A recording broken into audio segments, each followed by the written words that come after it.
이 스토리가 이제 어떻게 보면 형제 스토리죠. 마태복음 25장에 달란트 비유가 있잖아요. 5달란트 받은 자, 2달란트 받은 자, 1달란트 받은 자, 이 스토리가 나오고 그것과 이제 짝을 이루는 말씀인데, 사실은 이 문화, 10개의 문화 비유가 조금 더 구체적이고, 물론 대상이 달라서 다른 거지만 우리에게 주는 메시지가 훨씬 더 선명하다고 생각이 됩니다. 대충 스토리를 다시 한번 제가 여러분들에게 상기시켜 드리면, 어떤 마을에 이제 귀인이 있는데 왕이 될 분이에요. 이분이 왕이 되기 위해서 최종적인 권위자에게 왕위를 허락받기 위해서 떠납니다.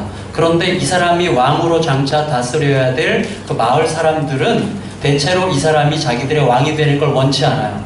원치 않는 이유는 뭔지 성경에 나와 있지 않지만, 아마도 그 사람의 사고방식, 그 사람의 가치관, 그 사람이 추구하는 어떤 사회의 질서, 또 그 사람이 강조하는 어떤 것, 그 사람이 이 마을을 꾸려가는 어떤 방식들이 마음에 들지 않았거나 자기들에게 별로 유익되지 않을 거라고 확신했기 때문에 이 사람이 자기들의 왕이 되는 걸 원치 않았어요. 그래서 어떻게 하는가 하면, 이 사람이 왕위를 받기 전에 먼저 우리 마을 대표단을 뽑아서 이 대표단을 그 최종적인 권위자에게 먼저 보내, 우리는 저 사람이 왕이 되기를 원치 않는다는 말을 먼저 전해야겠다고 생각하고 계획을 했어요. 그래서 대표단을 보내가지고 이 왕위를 받으러 간 사람이 도착하기 전에 먼저 가가지고 우리는 그 사람이 우리들의 왕이 되는 걸 원치 않습니다. 아마도 만일에 저 사람을 우리의 왕으로 허락한다면 우리 마을에서 어떠한 불행한 일이 생겨도 우리들은 책임이 없으니 이 사람을 왕으로 삼지 마십시오 라고 이제 얘기를 했겠죠. 그리고 돌아왔는데 그 다음에 이 귀인이 왕위를 받아갖고 왔어요.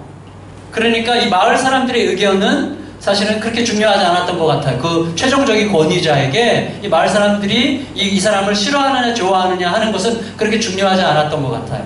다만 이 귀인이 왕위를 받아갖고 왔어요. 그러면 자, 저 같으면 왕위를 받아갖고 왔으면 이게 최고 권력자가 된 거 아닙니까? 그 마을에서 최고 권력자가 됐다면 이 사람이 왕위를 받아갖고 오는 과정 속에서 자기가 왕이 되기를 원치 않는 마을 사람들에 대한 이야기를 들었겠죠.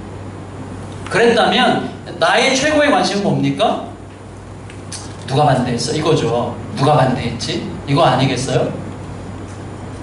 제가요 개척하고 한 2년 반 됐을 때 이제 위임 투표를 했어요. 제 위임 투표.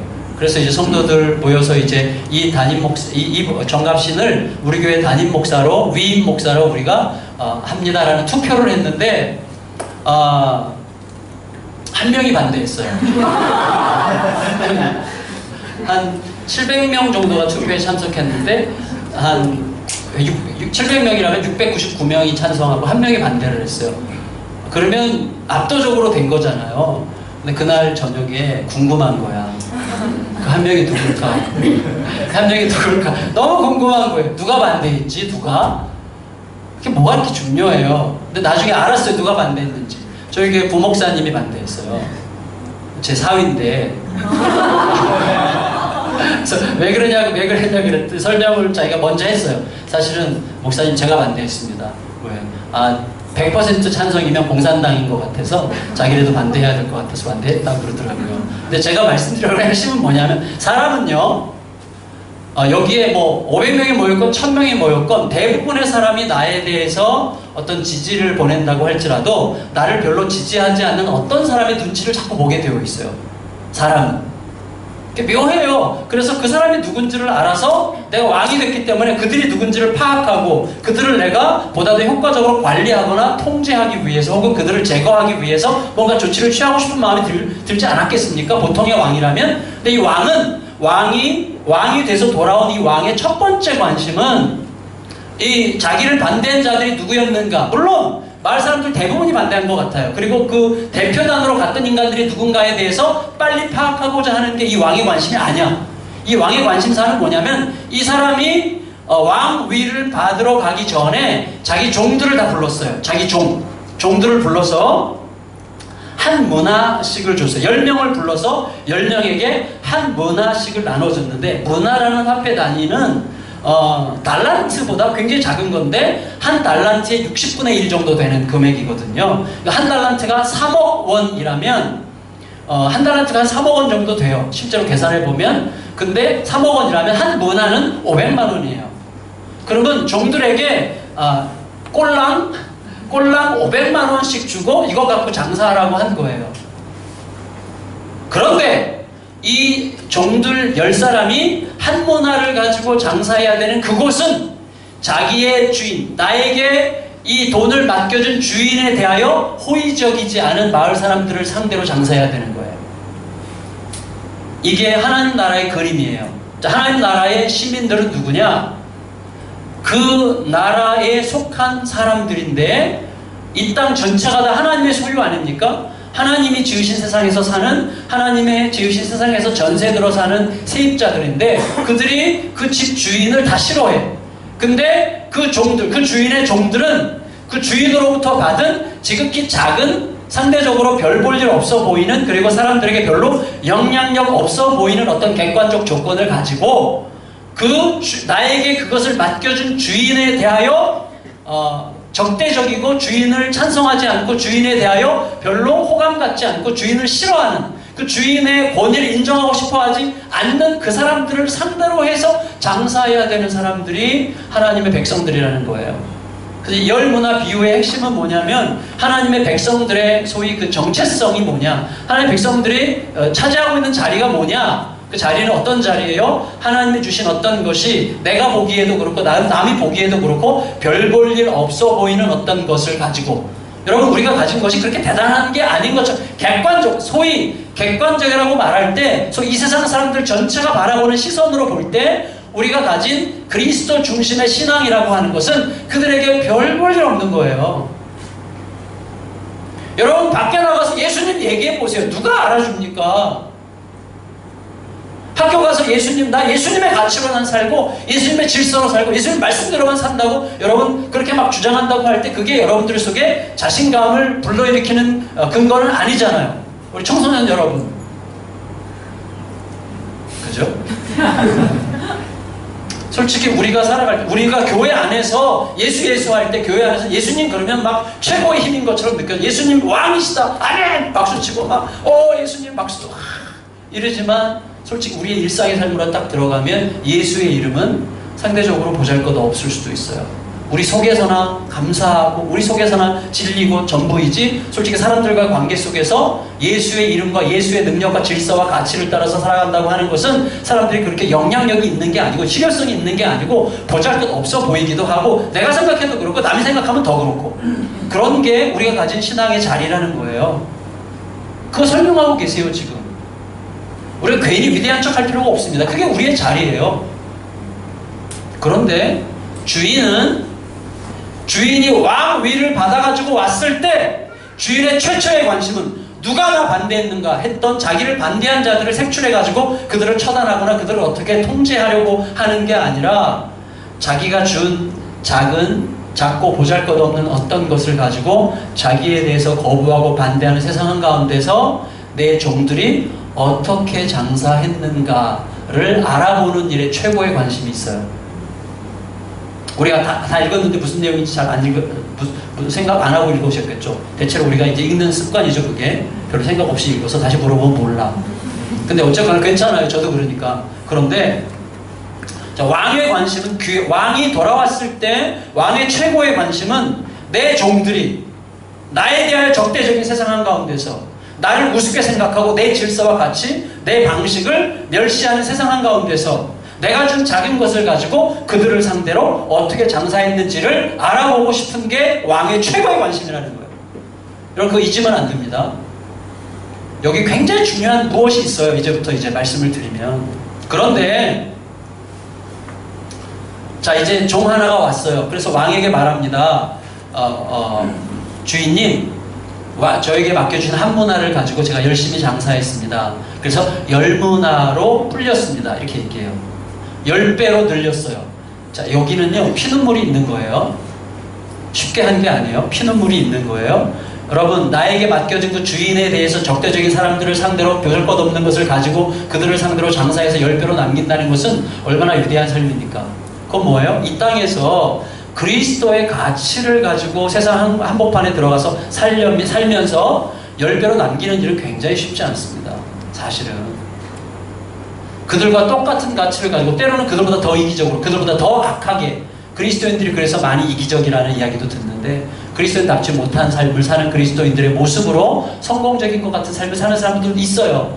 거기에 대해서 좀 신랄하게 고발하는 건데, 뭐냐면 사실은 한 문화, 그 주인이 맡겨준 한 문화를 가지고 주인에 대한 적대적인 세상 한가운데서 그들을 상대로 장사하면서 10배로 남겼다는 것은 거기에 엄청난 스토리가 있는 거예요. 그리고 어떤 종은 5문화를 5배로 남겼어요. 그래서 이제 다 각각 보고하는데, 어떤 한 종은 못 남겼어요. 그걸 감춰서 쌓아두었어요. 자, 여기서 우리의 관심은 어디에 있는가 하면, 한 문화를 10배 남긴 사람과 한 문화를 5배 남긴 사람과 한 문화를 감춰뒀다가 하나도 못 남긴 사람 중에서 우리는 어떤 사람이 되고 싶어요? 라고 제가 물을 필요가 없어요. 뻔한 거니까. 그렇죠? 한 문화도 하나도 못 남긴 사람처럼 나도 감춰두고 조용히 살다가 조용히 가고 싶어요 라고 생각하는 분 계시면 한번 자리에서 일어나 보세요. 없죠? 우리 모두는 그 한 문화로 5배, 10배 남기는 인생 살고 싶습니다. 아멘. 아멘? 아멘. 저 이렇게 아멘을 강요하는 사람은 아닌데 그냥 하고 싶네. 그럼 나중에 마이크 잡아보세요. 하고 싶어요. 그런데 중요한 건 뭐냐면 여기 모순이 있는 거예요. 어떤 모순인가 하면 한 문화 받아서 10배 남긴 사람과 5배 남긴 사람이 어떻게 해서 남겼는지 아세요? 달란트 비유도 똑같아요. 5달란트 받은 사람이 남겼어요. 2달란트 받은 사람도 남겼어요. 어떻게 남겼는지 성경에 없어요. 자, 이게 우리 그리스도인들의 모순이에요. 자, 우리는 다 남기고 싶어 해요. 근데 어떻게 남기는지를 몰라. 그래서 못 남기는 거예요. 잘 들으시는 게 좋을 것 같아요. 제가 이게 저를 바꾸는, 저를 도전하는 말씀이기도 했기 때문인데, 이 말씀이. 어떻게 남기는지가 성경에 안 나와 있어요. 근데 우리는 막연히 남기고 싶어. 그래서 주일학교 애들 지금 저기서 가르치고 있을 텐데, 만일에 달란트 비유나 10문화 비유 가르친다면, 얘들아, 이렇게 우리 남기는 인생을 살아야 된다, 어? 얘기를 해요. 그래, 애들이, 나도 남겨야지. 남겨야지만 알아. 근데 어떻게 해서 남기는지를 몰라. 그러니까 남기는 법을 모르니까 못 남기는 거예요. 우리가 여태까지 그렇게 살아왔단 말이죠. 어떻게 해서 남겼는지를 모르면서 남기고는 싶어 해. 그러면 뭐해? 도대체 답도 없이 어떻게 그냥 우리들에게 어떤 결과만 딱 알려주고 너 이렇게 되면 좋겠다라고 말을 하지만 어떻게 그 길을 가는지를 가르쳐주지 않잖아요. 그런데 사실은 하나님은 그렇게 불친절한 분은 아니거든요. 가르쳐주시거든요. 그래서 꼼꼼히 봐야 되는 거예요. 말씀을 자세히 보면 거기 힌트가 있어요. 힌트가 뭐예요? 못 남긴 한 문화 받은 사람이 힌트예요. 자, 어떻게 해서 남겼는지는 안 나와. 그렇지만 어떻게 해서 못 남겼는지는 나와요. 그 인간처럼 안 하면 되는 거예요. 어떻게 해서 못 남겼는지라고 생각해 보세요. 자, 이 사람이 감춰뒀어요. 한 문화를. 왜? 장사하는 게 두려웠어요. 사업에 투자하는 게 두려웠어요. 사업에 투자하는 게 두렵죠. 당연히. 왜? 나에게 주인이 맡겨주는 게 보잘것없고, 여러분 스스로 보잘것없게 느껴질 때 많잖아요. 나 같은 게 뭘, 배우지도 못하는 게, 성격도 그런 게, 생긴 것도 그런 게, 뭐 이런 거 있잖아요. 저도 제 자신에게 열등감이 굉장히 많았거든요. 여러분이 딱 볼 때도 제가 열등감 많이 있을 만한 객관적 조건을 가졌잖아요. 특히 이게 뭐 잘하다 말아가지고 내가 뭘 할 수 있을까? 뭐 이런 생각을 늘 했어요. 왜 이렇게 못 자랐을까? 뭐 이런 생각을 늘 했는데, 뭐 이렇게 목사님은 저를 너무 불쌍하게 안 보셔도 될 것 같아요. 아니 지금 불쌍하게 본 건 아니에요, 그죠? 네. 이렇게 좀 그걸 뭐라고 그러죠? 이렇게 동병상련. 근데 뭐 사실 목사님은 열등감 없는 스타일이에요. 제가 보니까 참 좋은 성품이세요. 근데 별것들 없는 거예요. 내가 아무리 나를 봐도 자신이 없어. 자신이 없어요. 그리고 더구나 나를 던져서 투자해야 될 것이 보잘것없는데 투자해야 돼서 장사를 해야 되는 그 사람들은 내게 이것을 맡겨준 분을 안 좋아하는 대상들이야. 그러니까 이 방식을 싫어해. 그러니까 자신이 없는 거예요. 이분들은 말대로 했다가는 아주 창피만 당하고 모욕만 당할 것 같은 생각이 들어요. 그런데 이 사람으로 하여금 투자하지 못하게 만든 결정적인 힘은 그게 아니라 보다 더 중요한 거예요. 뭐냐면 두려웠는데, 두려운 이유는 투자했다가 말아먹으면 나에게 이것을 맡겨준, 장사하라고 맡겨준 주인이 나를 엄청나게 야단칠 거라고 생각한 거예요. 내가 투자했다가 망치면 나에게 이걸 맡겨준 주인이 나를 엄청나게 야단칠 거라고 생각했어요. 이유는 주인은 인색한 사람이고 엄한 사람이고 영어로 hard man, 아주 막 심령이 완고한 사람이기 때문에 내가 투자를 잘못했다가 말아먹으면 틀림없이 내가 아주 죽도록 맞을 거야.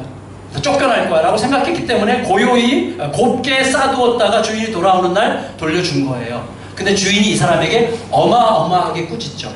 그리고 쫓아버리죠. 핵심이 뭐죠? 핵심 이거예요. 이 사람이 싸둔 이유는 투자하는 게 두려웠기 때문이고, 두려웠던 이유는 했다가 망하면 얻어맞거나 쫓겨날 것 같이 생각해서였고, 그렇게 생각한 이유는 주인을 엄한 사람이라고 생각했기 때문이죠. 주인을 엄한 사람이라고 생각한 이유가 뭐예요? 세상 사람들이 그렇게 말하는 거죠. 주인의 이 사람이 왕이 되기를 원치 않는 사람들이 그 주인에 대하여 갖고 있는 이미지를 내가 그대로 받아들인 결과 주인이 나에게 시킨 대로 하지 않은 거죠. 이 부분이 포인트예요. 포인트. 우리들은 지금 그 자리에 있어요. 늘 그 자리. 내가 그분의 방식으로 살아가려고 하는 세상은 굉장히 치열하게 돌아가는 세상이죠. 잔인할 정도로 경쟁적이죠. 내가 조금만 눈 감으면 날 죽을 것 같죠. 그래서 어떻게든 이 주인의 방법을 생각하니까, 주인의 질서, 주인의 가치, 주인의 방식을 생각하면 너무나 무기력해. 세상에서 통해 먹을 수 없는 방식이고, 세상은 이길 수 없는 방식인 것 같아. 너무나 순진하고 너무나 단순하고, 그리고 이 방식으로는 도대체 세상과 경쟁해서 이길 수 없을 것 같이 느껴지는 가르침이에요. 그런 그 한 문화는 바로 그런 의미예요. 그래서 이대로 하고 싶지 않아요. 그래서 세상 사람들이 우리에게 보이는 가치, 그들이 우리에게 설득하는, 또 그들이 생각하는 가치를 받아들이는 거죠. 세상 사람들이 이 주인에 대하여 엄한 사람, 인색한 사람, 저 인간 우리 왕이 되면 우리는 다 망할 거야 라고 생각하는 그 사람들의 이미지를 그대로 받아들여서 내 것으로 삼은 사람만 남기지 못했어요. 자, 이게 하나님 나라의 이야기인데 이게 굉장히 중요한 부분이에요. 여러분, 내 생각 가지고 내 생각에 그러니까 이 사람의 지금 포인트는 어디 있는가 하면, 주인은 투자하라고 그랬고 세상은 너 그랬다가 말아먹으면 엄청 주인한테 야단맞고 주인한테 쫓겨날걸? 주인은 아주 못된 인간이야. 우리는 그래서 그 인간이 우리 왕이 되는 걸 원치 않았던 거야 라는 그들의 말 사이에 서 있는 거예요. 우리 모두는. 그리고 그 사이에서 무능해 보이고 무력해 보이고 비효율적으로 보이고 합리적으로 보이고 합리적이지 않게 보이고, 그리고 그 방식대로 했다가는 내 생각으로, 내 합리적이고 현실적인 생각으로는 망할 게 틀림없어 보이는 말이지만, 그러나 그렇게 생각되는 나의 판단보다 나에게 그것을 그렇게 하라고 명령하신 주인이 훨씬 더 큰 분임을 인정하는 사람만 순종할 수 있는 거예요. 그 사람들이 10문화 남긴 사람, 5문화 남긴 사람들이. 여러분, 하나님께서 세상을 지으시고 세상에 선악과를 두셨죠. 선악과는 정말 불필요한 겁니다. 못하러 선악과를 둬요. 우리 청소년 때 늘 그 고민 있잖아. 못하러 거기다 선악과를 둬가지고 시험에 들게 해. 그냥 잘 먹고 잘 살게 하고 선악과 같은 거 안 만들고 생명나무만 두면 되지 라고 생각하게 되잖아요. 그렇죠? 왜 거기다 선악과를 두셨을까요? 이런 거로 이렇게 생각하면 될 것 같아요. 저희 막둥이가 어릴 때 인형 엄청 좋아했거든요. 진짜 모든 종류의 인형을 다 좋아했는데 그 아이 방에다가 인형을 쫙 깔아놓고, 야, 여기 있는 인형들 다 갖고 놀아. 그런데 방 한가운데다가 아주 특별해 보이는 인형 하나 딱 갖다 놓고, 그러나 모든 인형 다 갖고 놀아도 되는데 이 방 안에 있는 가운데 있는 요 인형, 특별해 보이는 이 인형 갖고 놀지 마. 너 이거를 갖고 노는 날에는 아빠한테 맞아 돌아가실 줄 알아라. 제가 만일에 우리 딸에게 이렇게 말한다면 저희 딸이 그 가운데 있는 인형을 갖고 놀지 않을 가능성은 없어요. 어떻게 안 갖고 놀 수 있겠어요? 그 인형을 갖고 놀지 말라고 했기 때문에 갖고 놀 수밖에 없는 거지. 그렇죠? 오늘부터 건강해지는 방법은 하나밖에 없습니다. 집에 가서 원숭이를 생각하지 않는 거예요. 이렇게 생각하면 이제 계속 원숭이를 생각하게 되는 거죠. 원숭이를 생각하지 말라고 했기 때문이죠. 뭐 그런 거 있잖아요. 무슨 심리 기법에. 이거 갖고 놀지 말아라. 그랬기 때문에 궁금해.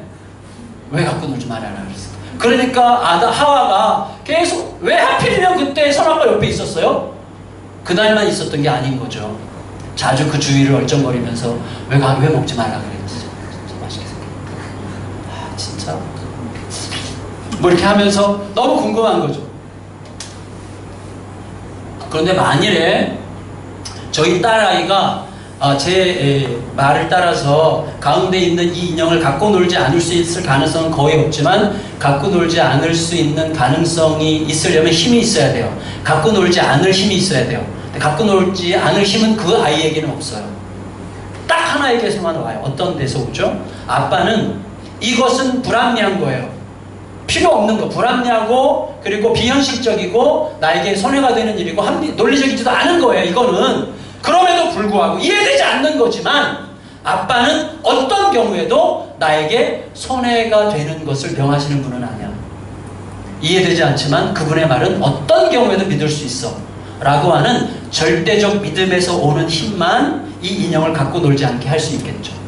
선악과가 우리에게 요구하는 게 가르쳐주는 게 굉장히 많이 있지만 그 중에 하나가 뭐냐면 선악과는 앞으로 아담과 하와가 살아가야 될 그 날들 속에서 굉장히 비합리적이고 불합리해 보이고 그리고 논리적이지 않고 억울해 보이고 손해보는 것 같고 그리고 도대체 이해가 되지 않는 정말 이해가 되지 않는 논리들이 펼쳐지는 세상일 거란 말이죠. 우리들 삶에서 똑같이 우리들의 삶에도 선악과가 많이 있습니다. 너무나 비합리적이고 말이 안 되고 도대체 이런 게 믿음이야? 도대체 이따위가 믿음이야? 이렇게 사는 게 신앙이야? 이런 게 신앙이라면 내가 못하러 예수를 믿겠어. 뭐 이런 식의 생각을 하게 할 만한 삶의 이야기들이 계속해서 쏟아져 나오는 거예요. 근데 그런 상황 속에서 그 모든 불합리해 보이는 현실 속에서도 내가 하나님의 말씀을 따라 살아갈 수 있으려면 하나밖에 없어요. 그의 말씀이 그리고 그렇게 말씀하신 그분이 내 판단과 나라는 존재보다 훨씬 더 크신 분이라는 사실을 믿는 믿음밖에는 그것을 넘어설 수 있는 힘이 오지 않습니다. 여러분, 문화를 받은 사람, 한 문화 받은 사람, 한 문화씩 다 받았는데 10배로 남긴 사람과 5배 남긴 사람은 어떻게 해서 남겼는가? 그들이 바보 등신이어서가 아니고 그들도 알아요. 그들도 한 문화가 작다는 것을 알아요. 자기가 투자해야 될 그것이 보잘것없는 것을 알아요. 그리고 내가 투자해야 될 한 문화를 동네 사람들이 굉장히 우습게 생각할 거라는 걸 알아요. 그리고 내가 투자하는 한 문화를 그들이 싫어하는 주인이 줬다는 걸 그 사람들이 알고 있다는 사실을 내가 알고 있어요. 그들이 만만치 않다는 건 내가 왜 모르겠어요. 그러나 이 모든 판단보다도 그분이 이 모든 상황보다 크신 분이라는 사실을 믿는 사람만 투자할 수 있는 방식으로 투자한 거예요. 그리고 그들의 투자를 책임진 분은 주인이에요. 그래서 그 말씀을 따라서 투자한 사람들은 전부 다 남겼어요. 그게 매일매일 우리가 맞닥뜨리는 현실 속에서 우리의 도전입니다.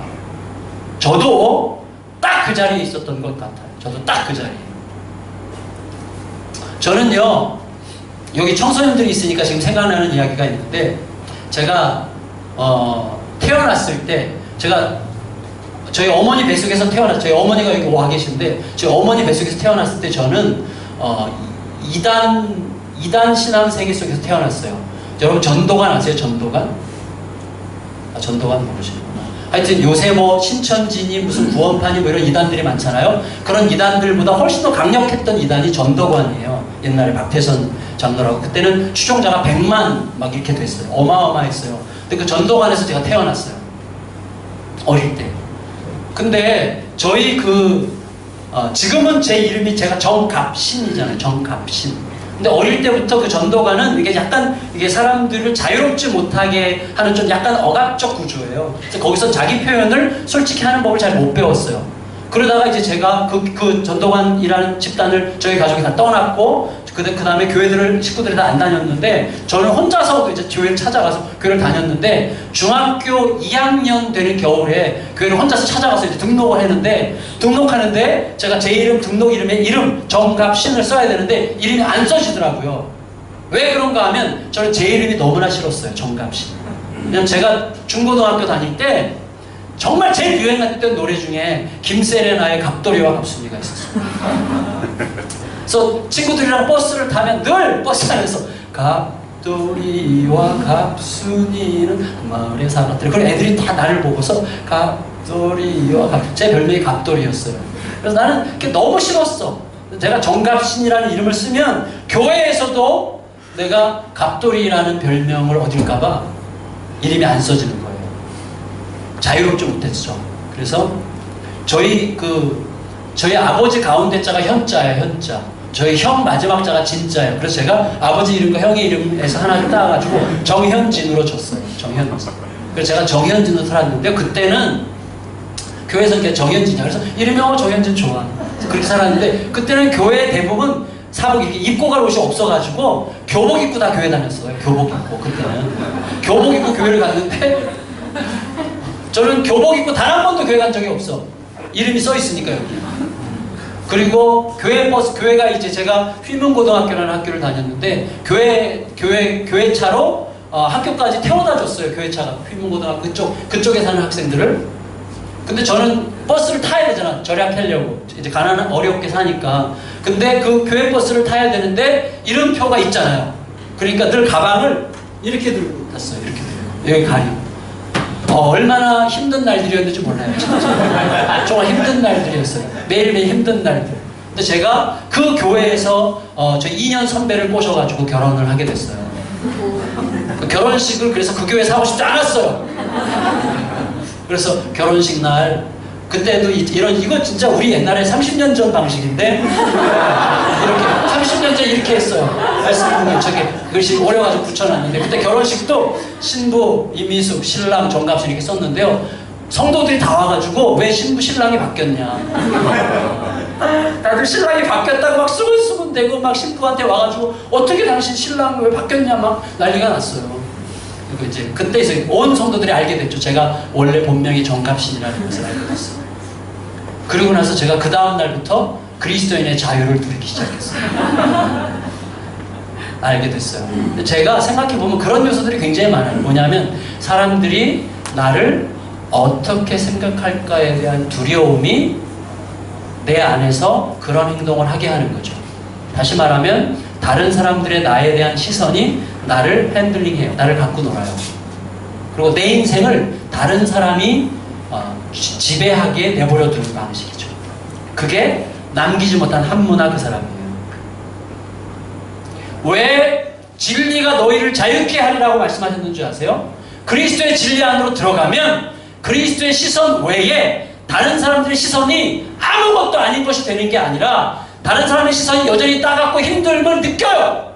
그렇지만 그것이 최종적으로 나를 지배하지는 못해요. 그리스도의 시선이 너무나 강력하기 때문에 그가 나를 인정하고 그가 나를 받으셨으면 다른 사람들의 시선 때문에 힘들어질지는 모르겠지만 그것이 나를 좌우하지는 않습니다. 그래서 자유케 되는 거죠. 이 사람은 자유하지 못한 사람이에요. 이 사람은 자유하지 못했어요. 결국 우리가 어떻게 이게 몇 시까지 해야 되죠? 몇 시 40분이요? 3시까지 하면 돼요? 제가 10분만 더 하고 마칠게요. 그래요. 할 게 없어요.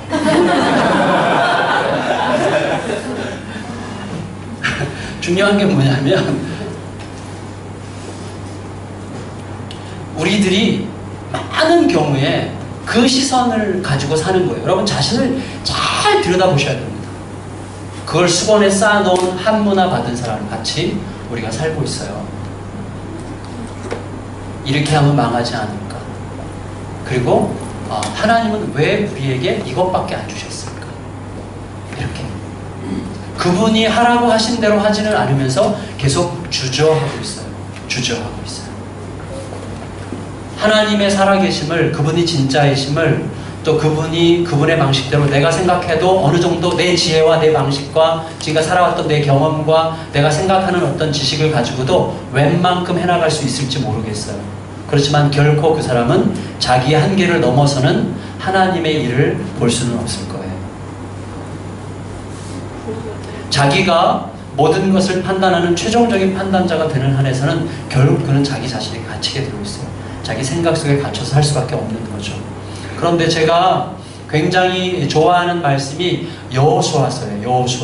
여호수아가 어떻게 우리에게, 여호수아는 주인공이 아니고 하나님이 주인공이시지만 여호수아서를 통해서 우리가 깨닫게 되는 게 있는데, 뭐냐면 여호수아서를 딱 열잖아요. 그러면 그 여호수아가 두려움에 떨고 있어요. 그래서 하나님께서 여호수아에게 두려워 말아라, 놀라지 말아라, 근심하지 말아라, 이런 종류의 말씀을 계속 하시죠. 여호수아가 전혀 근심도 안 하고 두려워하지도 않고 있는데 하나님께서 계속 두려워하지 말아라, 염려하지 말아라는 말씀을 하실 이유가 없죠. 여호수아가 굉장히 두려웠고 머리가 하얘졌어요. 머리속이 하얘졌어요. 이유가 뭐냐 하면 여호수아 1장 1절을 딱 열면 1장 1절에 어떻게 시작해요? 모세가 죽은 후에 이렇게 시작해요. 자, 그 한 구절, 모세가 죽은 후에라고 하는 말은 여호수아에게 삶의 기준이 없어졌다는 뜻이에요. 지난 40년 동안 여호수아는 모세만 바라보고 살았어요. 모세만 따라서 살았어요. 모세는 여호수아에게 아버지였고 스승이었고 그리고 장군이었죠. 모세라는 지면에서 하나님께서 인정하실 때 지면에서 모세와 같은 지도자가 없었다고 그랬어요. 정말 가장 탁월한 리더, 가장 탁월한 리더죠. 대단한 리더죠. 그런데 그 대단한 리더 바로 뒤에서 그 리더의 자리를 계승해야 되는 사람은 너무너무 힘든 거예요. 백성들 전부 다 모세에게 길들여져 있는 백성들이에요. 모세의 말도 잘 안 듣는 백성이 어떻게 모세의 시종 노릇하며 40년 지낸 여호수아의 말을 듣겠습니까? 그러니까 여호수아가 두려운 거예요. 더군다나 여호수아에게 하나님께서 뭐라고 말씀하셨는가 하면 여호수아야 요단강을 건너라. 이 백성들을 거느리고 요단강을 건너라 그러셨어요. 자, 그런데 이거 건널 수 없는 거예요. 왜냐하면 이 백성들을 데리고라고 하셨을 때 이 백성들은 정말 말 안 듣는 백성들이거든요. 정말 지멋대로 사는 정말 완악한 백성들이에요. 모세의 말도 안 듣고 모세 조금만 마음에 안 들면 모세 죽이려고 돌 들고 막 했던 인간들인데 이 인간들을 데리고 요단강을 건너라고 하셨는데 그 당시 요단강은 1년 44철 중에서 가장 범람해서 건널 수 없을 때예요. 물이 철철 흘러넘치고 가다가 물살이 휩쓸려서 죽을 수 있는 그런 때에 요단강을 건너라는 거예요. 비현실적인 비현실적인 명령이에요. 요단강을 다행히 건넌다고 해도 건너가면 가나안 백성들이랑 전쟁해야 돼요. 건너가도 전쟁이고 뒤로 가면 광야고 옆에 있는 백성들은 천덕 부러뜨리고 내 앞에는 요단강이 넘실거리며 흐르면서 으르렁거리고 있고 이런 상황 속에 사면초가에 뭘 어떻게 해볼 수가 없는데 하나님은 명령하셔서 분명히 요단강 건너. 우리들의 삶이 이런 처지 속에 있을 때가 있어요.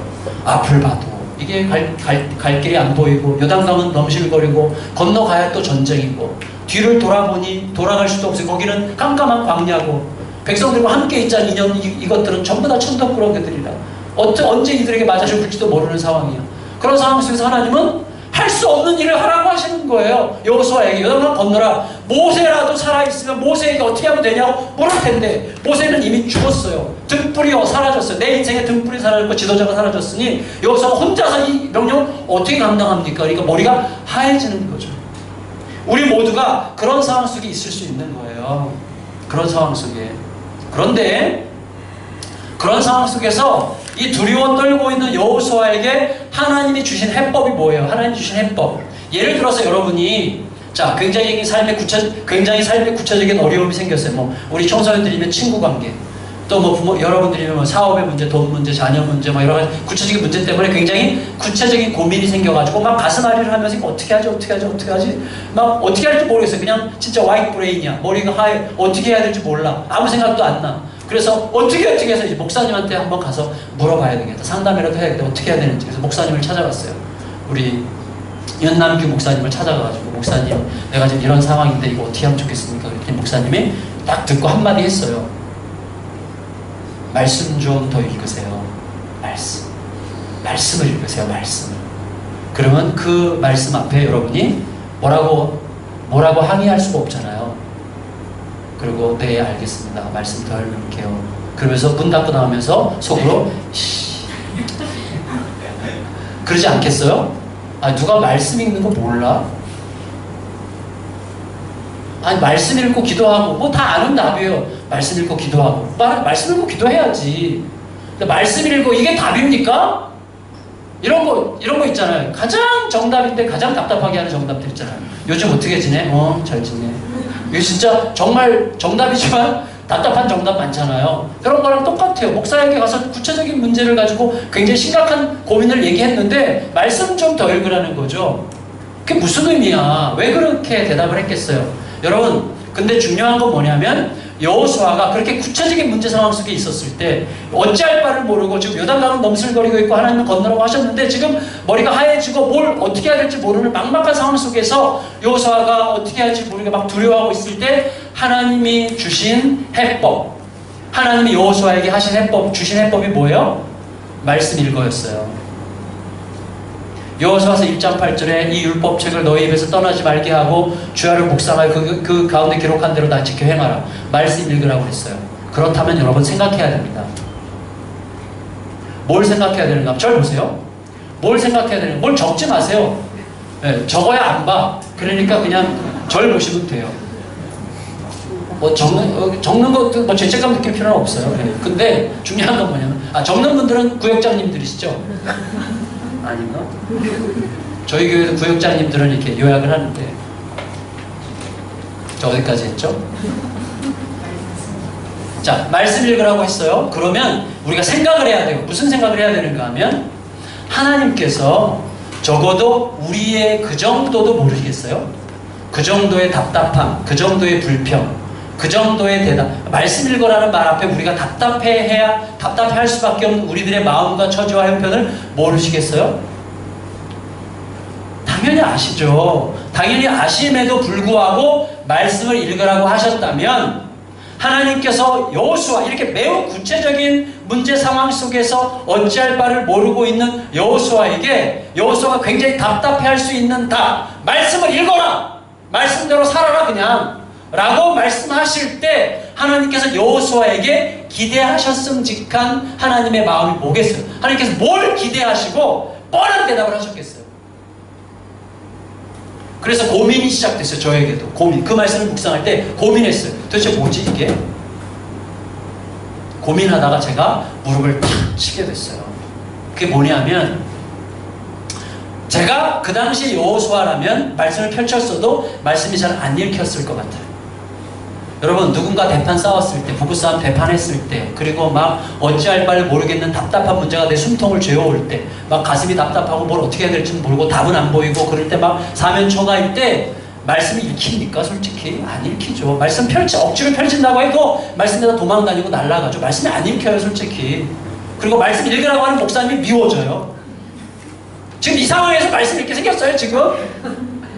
말씀 읽으라는 목사님의 말씀이 듣기 싫어요. 그렇게 되는 거예요. 제가 아까 일부 예배 때 잠깐 간증을 드렸었는데 제가 지 성질을 못 이겨가지고 이제 우울증에 걸렸었는데 목회를 하다가 개척하기 전에 사실은 제가 저의 우울증이 저를 개척하게 한 거예요. 이게 참 의미 있는 거죠. 그러니까 우울증은 참 저주스러운 시간이었어요. 저는 10개월 동안 정말 심각한 자살 충동 속에 살았거든요. 근데 가족들이 많이 도와주시고 기도해 주시고 해서 정말 힘든 시간 속에서 그 우울증 끝에 하나님께서 너무나 감사해요. 그때는 우울증 속에서 말씀이 안 읽혀요. 목사인데도 설교 준비도 안 돼요. 토요일날 겨우겨우 준비해서 일주일 내내 교회를 안 갔어요. 한 번도 교회를 안 가. 주일만 겨우겨우 발발발발 떨면서 설교하고 집에 오고 또 일주일 내내 집에 붙어있고 거의 1년 가까이를 완전히 집에서 그렇게 살았어요. 그리고 늘 아파트 9층에서 베란다에서 뛰어내리고 싶은 마음. 그래서 제 아내가 옆에 늘 울면서 붙어 있었어요. 저를 감시하느라고 제가 뛰어내릴까봐. 그런 시간이 있었는데 그 끝에 제가 할 수 없이 설교 준비를 그때 누가복음을 하고 있었는데 누가복음 6장 26절을 읽는데요. 누가복음 6장 26절의 말씀이 저를 완전히 찌른 거예요. 모든 사람에게 칭찬을 받는 자에게 화가 있도다. 그 말씀이었어요. 그 말씀이요. 그전에도 많이 읽었던 말씀인데 그날따라 제 가슴속에 완전히 제게 막 비수처럼 꽂혔어요. 내가 우울증에 걸린 이유, 내가 이렇게 힘들어하는 이유, 내가 죽고 싶은 이유는 관계가 깨졌기 때문인데 성도들과 성도 중에 소수와의 관계가 깨졌기 때문에 내가 죽을 것 같은 느낌이 들었는데 이유는 그들에게 인정받지 못한다는 생각 때문이었어요. 다시 말하면 나를 싫어하는 사람이 아무도 없어야 되는 상황 속에 내가 살았어요. 나를 싫어하는 사람은 아무도 없어야 되고 모두가 나를 좋아해야 되고 와 우리가 너무나 훌륭한 목사님을 담임 목사님으로 모셨어 라는 이야기를 모든 성도로부터 듣지 않으면 견딜 수 없는 내 마음의 구조가 있었어요. 다시 말하면 영웅이 되려는, 중심이 되려는, 인정받는 목회자가 되려는 그 내 마음에 어떤 그 가장 강한 원수가 내 마음속에 있었던 것을 그때 알게 된 거예요. 근데 그때 저의 특징이 그게 이제 저에게 큰 전환점이었는데, 그때 저의 특징이 뭐냐면, 시편 외에는 읽히지 않아요, 말씀이. 시편만 읽혀, 시편 읽으면서 늘 울면서 막 소리내서 읽었어요. 시편에 막 그런 말씀, 특히 막 주여 저 원수들의 혀를 뽑아주시고 저 원수들의 3, 4대를 저주하여 주시고 막 그런 말씀 있잖아요, 시편에. 그런 말씀 막 얼마나 은혜로운지. 저 인간들이 막 뒤로 자빠져서 막 어떻게 되고 막 이런 말씀들이 은혜로워요. 그리고 막 시편을 막 읽으면서 막 엉엉 울고 기도하고 맨날 시편밖에 안 읽었어요. 그래서 제가 생각을 해봤어요. 여호수아가, 하나님께서 여호수아에게 너 이 율법책을 읽으라고 했을 때, 그 당시 율법책이 있으니까 율법책이라고 그러셨겠죠? 율법책이 있으니까. 율법책이 뭐겠어요? 아마 모세가 남겨준 말씀이겠죠. 모세가, 그래서 우리가 그렇게 이해하고 있잖아요. 창세기, 출애굽기, 레위기, 민수기, 신명기, 모세가 쓴 책으로 우리가 알고 있어요. 그래서 Book of Moses잖아요. 그게 모세의 책들이에요. 창세기부터 신명기까지. 그러면 자, 여호수아가 갖고 있었던 율법책이 창세기부터 신명기까지라면, 여호수아가 창세기부터 신명기를 쭉 읽을 때 제 생각에 여호수아가 진정한 인간이라면 말씀이 제대로 안 들어왔을 것 같은데, 특히 그러나 여호수아의 마음속에서 계속해서 읽고 싶었을 말씀이 있었을 거예요. 계속해서 읽고 싶었을 말씀. 그게 뭐겠어요? 자기의 아버지여자 스승이었던 모세가 홍해 앞에 섰을 때죠.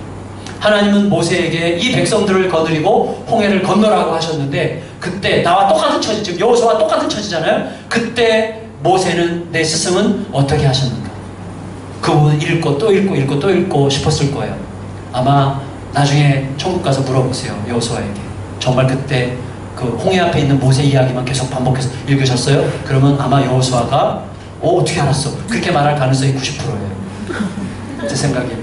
근데 어쨌거나 여호수아가 그 모세의 홍해 앞에 있는 모세를 읽고 또 읽으면서 어느 순간 무릎을 탁 쳤을 거예요. 여러분, 그 상담하는, 심리학에서 상담에서 이야기하는 소위 아하의 경험 있죠. 이렇게 얘기하다가 딱 깨닫는 거죠. 어디서부터 문제를 풀어가야 될지를 딱 깨닫는 순간 문제가 쫙 풀리는 거예요. 그 아하의 경험이 오는 게 있어요, 우리에게. 예배를 드릴 때, 기도할 때, 찬양을 부를 때 어느 순간 아하의 경험이 오면 꽉 막혔던 뭐가 쫙 풀리기 시작해요, 내 속에서부터. 그러면 현실이 따라와요. 그 아하가 있었어요, 여호수아에게. 어떻게 알 수 있는가 하면, 여호수아가 갑자기 1장 8절 말씀 읽어라는 그 다음 구절에 여호수아가 벌떡 일어나서 모든 장수들을 불러 모아서 얘들아 준비해, 3일 안에 우리가 요단강을 건너가게 될 거다 라고 얘기했어요. 어떻게 그렇게 가능합니까? 뭔가 아하가 온 거예요. 아하가 이거구나. 뭐가 왔어요? 그게 뭘까요? 그거는 하나님께서 여호수아에게, 그 사면초가의 상황 속에 있는 여호수아에게 말씀을 읽으라고 명령하셨을 때 의도하셨던 하나님의 뜻을 깨달은 거예요. 그게 뭐냐 하면, 홍해 앞에 서 있던 모세가 아무것도 한 게 없다는 사실이에요. 이거 별거 아닌 게 아니라 굉장한 겁니다, 이게. 홍해 앞에 선 모세가 한 게 아무것도, 그 대단한 모세가, 지면에 있었던 모든 지도자 중에 최고의 지도자로 칭송되었던 모세가 홍해 앞에서 하나님의 명령을 받고 한 게 아무것도 없어요. 그냥 지팡이로 홍해가 갈라져라 뭐 이런 말을 했을지 모르겠지만 아무것도 한 게 없어요. 그냥 순종한 거예요. 홍해가 갈라져라 그 말도 제대로 한 게 아니에요, 여러분. 이스라엘의 유대인들의 전설에 따르면 모세는 혀가 짧았어요. 진짜로. 홍해가 갈라졌다. 제가 일부러 모세를 폄하하는 거예요. 왜? 모세는 주인공이 아니기 때문이에요. 성경의 어떤 인물도 주인공이 아닙니다. 주인공은 하나님밖에 없어요. 여러분, 자, 하나님께서 여호수아에게 이 율법책을 읽으라고 하셨을 때 여호수아에게 깨닫기를 기대하셨던 하나님의 마음은 뭐냐면, 여호수아야, 창세기부터 쭉 읽어봐. 족장들의 이야기부터 쭉 읽어봐. 너희들의 조상 중에 누가 대단히 능력이 있고 힘이 있고 지혜가 있어서 한 게 아니라 다 내가 한 거고, 내가 하라고 한 대로만 한 사람들은 다 된 거야. 그거 깨닫는 거 굉장히 중요한 거예요. 모세가 별거 아니라는 걸 깨달아야 돼. 왜 지금 여호수아가 주눅 들어 있어요? 나는 모세가 아닌데, 그 위대한 지도자 모세가 아닌데 나는 내가 할 수 있는 게 뭘까? 모세가 별거 아닌 걸 알면 되는 거예요. 하나님만이 별거예요. 하나님만이 대단하신 거예요. 그거 깨닫는 게 정말 대단한 것입니다. 여러분, 누구 앞에서 상대적으로 주눅들 필요가 하나도 없어요. 하나님만이 왕이세요. 그리고 하나님은 여러분을 특히 사랑하십니다. 제가요, 금요일, 지금 8년째 금요일마다 12명 정도의 목회자가 모여서 금요일 아침 7시부터 12시까지 5시간씩 모여서 잡담해요. 잡담. 그 모임이 있어요. 근데 그 모이는 사람들이 전부 다 정말 어마어마하게 바쁜 사람들, 모이는 사람들, 정말 날고기, 여러분들에 말하면 좀 여러분들을 알만한 분들도 거기 여러 분이 계신데 아주 그 대단히 바쁜 사람들이 지금 7년째, 8년째 한결같이 금요일마다 모여가지고 5시간씩 모여서 하는 얘기가 뭔지 아세요? 부부싸움 하는 이야기, 그 다음에 와이프에게 잠자리 거절당해가지고 속상했던 이야기, 뭐 그 다음에 뭐 내 속에서 일어나는 음욕에 대한 고백, 장로님한테 후살이 맞아가지고 막 울었던 시간, 뭐 이런 것들에 대해서 이야기하는 거예요. 근데 제가 그 시간을 너무나 사랑하는 이유, 성도들 대부분이 볼 때는요 정말 날고 기는 목회자들이에요. 목회들을 너무나 잘하는 유명한 분들인데 그런 분들이 다 별 볼 일 없다는 사실이 나를 힘나게 하는 거예요. 이거 굉장히 중요한 겁니다. 여러분, 저도 별 볼 일 없는 사람이에요. 사람은 사람이에요. 사람은 사람이고 하나님은 하나님이십니다. 굉장히 중요한 거예요. 우리가 성경을 읽을 때 우리의 포인트는 모세, 다윗, 솔로몬 이런 사람들에게 주눅드는 게 아니에요. 우리의 포인트는 하나님 앞에서 누구도 아무것도 아니고 하나님이 하시기 때문에 그분이 내게 명하신 것이 현실성이 없어 보여도 그 말씀을 하신 그분은 넘실거리는 요단강보다, 전쟁보다, 광야보다, 말 안 듣는 백성들이라는 객관적 조건보다 훨씬 더 크신 분이라는 사실을 깨달을 때만 내 속에서 뭔가 시작이 되는 거예요. 그게 진짜가 돼야 돼요, 내 속에서. 그 힘이 저를 살인의 추억, 화성에 개척하게 한 거예요. 살인의 추억. 저희 친구들은 진짜, 야, 너 강남을 버리고 그 화성으로 가냐? 그랬어요. 제가 영웅이어서가 아니에요. 제가 대단해서가 아니라 그렇게 하지 않으면 죽을 것 같은 마음이 들어서 그렇게 한 것뿐이지 제가 무슨 대단히 헌신적인 사람이어서 그런 게 아니에요. 여러분, 여호수아가 그렇게 그걸 깨달았을 때 아 하고 무릎을 쳤을 때 그때 마음속에 담대함이 생기는 거예요. 그렇죠. 하나님이 하시는 거죠. 하나님이 주인이시지. 그분이 왕이시지. 그걸 깨닫는 순간요 자유가 확 오는 거예요. 그러면 그때 내 마음에 여유로운 여백이 생겨요. 그 여백에 하나님의 지혜가 들어오는 거예요. 우리는 여백이 없기 때문에 지혜가 들어와도 여백을 담아낼 그릇이 없어요. 늘 초조하고 불안하고 늘 여지가 없이 살아요. 너무 바쁘게. 너무 막 각박해요, 머리가. 하나님이 하신다는 생각이 내 마음속에 확고해지면 지혜가 오는 거예요. 그래서 5배로 남긴 사람, 10배로 남긴 사람은 누구냐? 그의 말씀이, 주인의 말씀이 모든 이 말씀대로 순종하려고 하는 객관적 현실의 어려움보다 훨씬 더 크다는 사실을 깨달았기 때문에 그분만 믿고 투자를 했고 투자하는 마음이 주어졌을 때 담대함과 여유 속에 그의 지혜가